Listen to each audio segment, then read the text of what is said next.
I'm here at the Long Beach Transportation Center on East Park Avenue in Lido Beach. Why am I here? Because of this week's Parsha. We're going to be talking a little about transportation.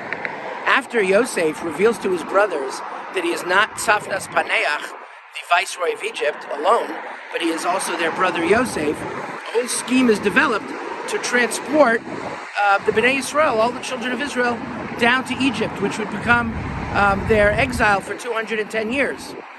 Yosef, at one point, sends down wagons to transport them. At one point, it says Yosef sends them, and at another point in the Torah, it says that Paro sends them.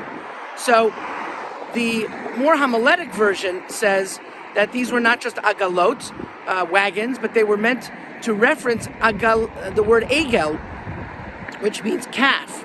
And this is referencing the case of the egla arufa, the decapitated calf, where if a body is found between two cities, that's a dead body, they measure to see which city is closer, and the Beit Din, the court that is closer, has to perform a ritual by beheading a cow, saying, Yadeinu lo shavchu es adam hazeh, our hands did not spill this blood. We weren't responsible for the death of this person. Perhaps we weren't hospitable enough.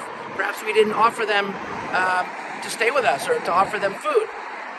But the basic pshat, as Rabbi Soloveitchik points out in these verses, is that these wagons were sent. What were these wagons, and why are they so important?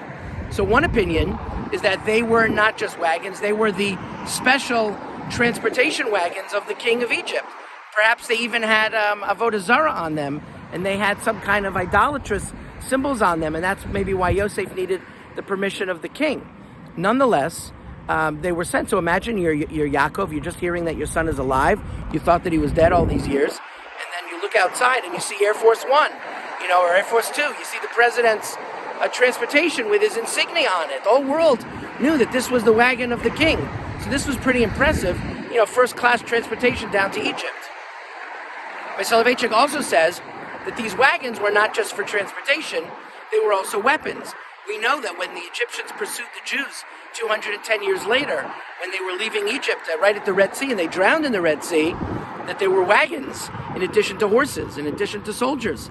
And these wagons were weapons. So Yosef is not just sending his father transportation, he's showing him top secret information to convince him that he truly is the viceroy.